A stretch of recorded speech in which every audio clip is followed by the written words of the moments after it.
That fresh morning. That fresh morning. Sur les 104.5 Urban FM, la station urbaine, Luc Ondias, bonjour. Salut tout le monde.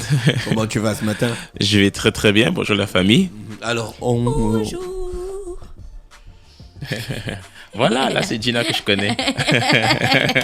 Elle a Je n'ai pas le coronavirus. D'après le ministère de la Santé, ils vont venir. Mais s'ils viennent, ils nous mettent tous en quarantaine. Bah, parce ils que vous ferment êtes les restés à côté de moi durant toute cette période. on nous loge là, l'immeuble. On Moi, nous ferme ici. je vous le dis et je préfère le dire aux auditeurs aussi. Désolé, Luc Ondia. Si on a un cas de coronavirus au Gabon, je serai la dernière personne à être contaminée.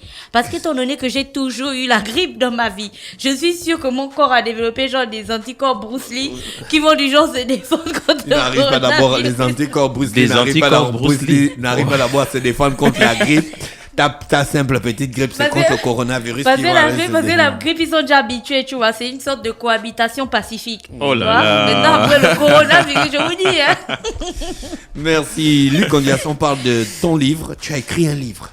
Tu as Ouais. commis un livre. C'est pas le premier, mais ça va. Celui-là, C'est pas ton j'aime. premier livre. Non, j'en ai écrit avant. Ah bon? Ouais, c'est le deuxième. Né pour briller. Né pour briller. Découvrez le chemin qui vous conduira vers le succès. Mhm. Tu es né pour briller. Tu connais la chanson là, non? Mm. Oui, c'est Alors, sûr que Luc, c'est un livre que donc- j'ai écrit. Ce livre, ça fait un petit moment que je voulais le Ça fait sortir. oui.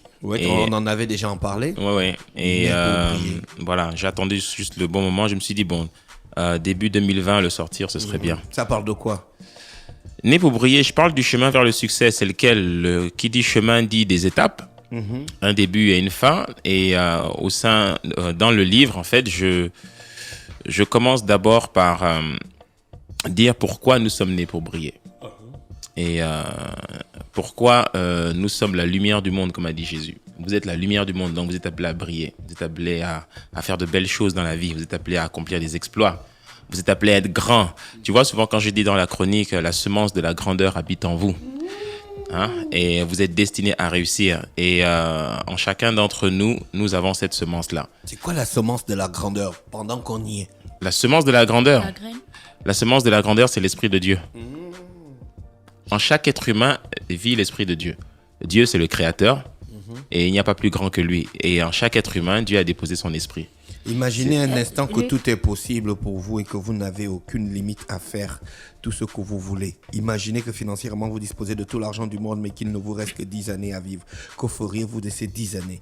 Les passeriez-vous tranquillement au soleil sans rien faire de votre vie ou les passeriez-vous à réaliser Votre plus grand rêve. Ah, si mon plus grand rêve c'est d'être au soleil ici, on appelle le truc là comment? Le transat Un transat. aux Maldives. Non, ça peut pas être un À rêve, ça. Cancun. Ça ne peut pas être un rêve. Non, ça peut pas être un rêve. Alors c'est que... Non, quelqu'un allait s'asseoir au bord d'une plage, si c'est ça un rêve, c'est pas ça un rêve. Une plage qui t'appartient. Chaque... Ah, Là, c'est autre chose. Ding, ding, ding. Tu as rajouté autre chose, une plage qui t'appartient. Donc, il y a tout un processus à mettre en place pour acquérir la plage. Ouais. Voilà, là, c'est autre chose. Voilà, donc, je parle déjà à l'intérieur du livre de cette semence de la grandeur qui habite en chacun d'entre nous et que nous sommes tous appelés à accomplir des choses dans la vie. Et après, je définis des étapes. Hein? Et la vie, c'est comme un projet qu'il faut développer. Hein, avec des étapes, avec des objectifs, avec des clés, des processus, des personnes dont il faut s'entourer, des échecs qu'il va falloir surmonter. Voilà, donc je parle de tout ça à l'intérieur.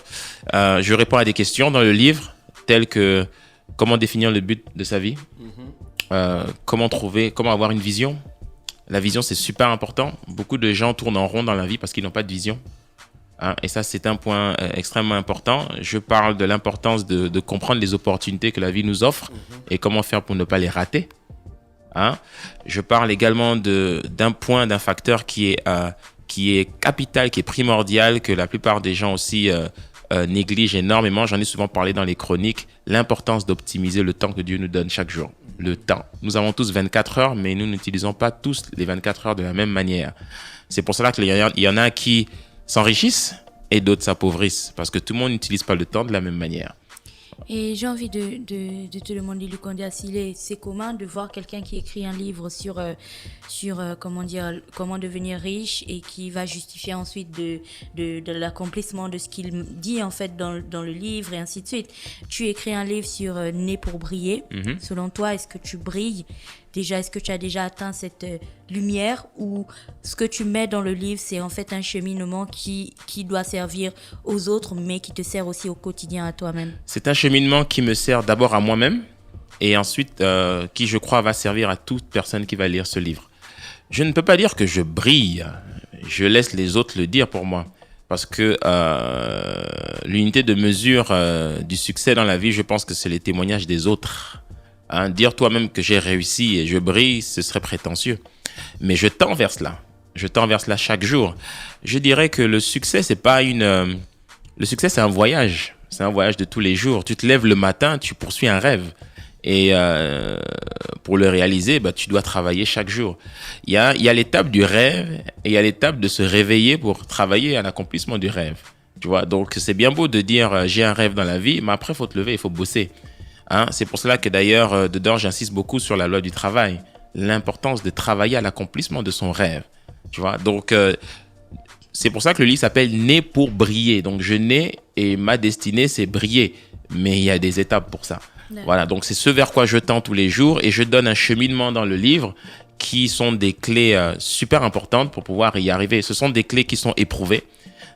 Tous les gens qui brillent dans le monde, que ce soit des athlètes, des chanteurs, des hommes d'État, que ce soit des écrivains, tout type de personnes qui brillent dans une sphère, dans un secteur d'activité, passent par un cheminement qui est commun à tous. Par exemple, se fixer des objectifs, c'est une clé incontournable. Tu vois, c'est une clé qui est basique à l'entendre, mais si c'est si basique que ça, pourquoi la plupart des gens ne le font pas? Tu vois? Tu rattaches ta méthode à la Bible. Oui, parce que comme je le dis souvent, pour moi la Bible c'est le livre du succès par excellence. C'est pour ça que dans la Bible, il y a un jeune qui s'appelle Josué où Dieu lui dit que ce livre, en parlant de la Bible, que ce livre de la loi ne s'éloigne point de ta bouche, médite-le jour et nuit. C'est alors que tu auras du succès dans tout ce que tu entreprendras. C'est alors que tu réussiras. J'aime énormément ce verset. Est-ce que le chapitre 4 n'est pas un peu contradictoire à certaines valeurs qu'on prône aujourd'hui? Là, on prône le dynamisme, l'innovation, bien le labour chaque jour. Parce qu'on dit l'homme élabore des plans. Le Seigneur en dirige l'élaboration. C'est un peu genre l'homme propose, Dieu dispose. Dieu dispose, c'est un peu cet adage-là, oui. Des fois, il faut faire jouer la patience dans son travail, dans sa vie, dans son dynamisme. Bien entendu, c'est-à-dire toi, tu peux te fixer des objectifs. Tu peux faire tous les calculs du monde qui t'empilent et puis ça marche pas. Mais c'est pas la saison, parce que ce n'est pas la saison pour ta vie. Donc, ta responsabilité, c'est de mettre en place des plans et de te fixer des objectifs. La responsabilité de Dieu, c'est de faire en sorte que ce plan s'accomplisse au temps marqué. Tu vois? Mais Dieu ne peut pas Dieu ne peut pas accomplir quoi que ce soit si tu n'as pas de plan. C'est pas Dieu qui va s'asseoir et qui va se fixer des objectifs à ta place. C'est à toi de le faire. C'est ton boulot, en fait. Maintenant, c'est comme par exemple, tu dis... je veux m'acheter une voiture, donc je vais économiser, etc. Et quand j'aurai la somme requise, je vais acheter la voiture. Mais tu vas voir qu'il y a des imprévus sur la route que tu vas rencontrer. Et tu vas voir que même quand tu as la somme, il y a des situations qui peuvent se présenter qui vont faire en sorte que tu n'arrives pas à acheter la voiture tout de suite, en fait. Et parce que tout simplement, Dieu a prévu que la voiture, tu l'achètes à tel moment et pas avant, en fait. Tu vois, donc, il y a le travail que nous faisons et puis il y a les saisons. Tu vois, il y a les saisons de la vie. C'est comme toi, tu veux peut-être te marier, mais il y a une saison dans laquelle tu dois te marier. Dieu ne permettra pas que tu te maries avant. Mais si tu forces la saison, tu peux t'attirer des problèmes. Tu vois. Donc, il y a le plan que toi tu fais et puis il y a la saison.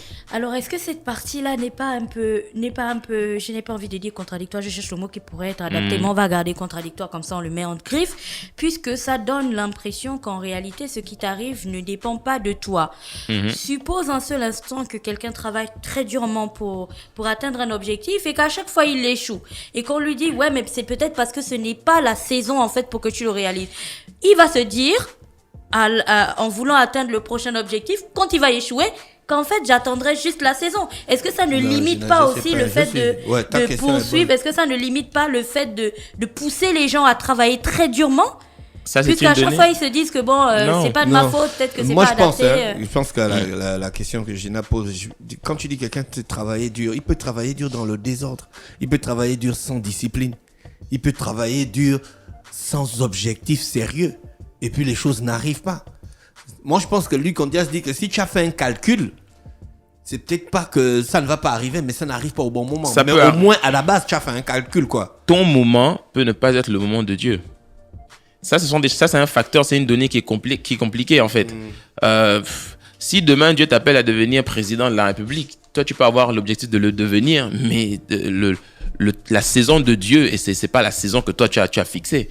Donc maintenant ça c'est une donnée qui est très complexe parce que d'où maintenant les choses de l'esprit, c'est à toi d'être connecté avec Dieu et de savoir et de discerner les temps.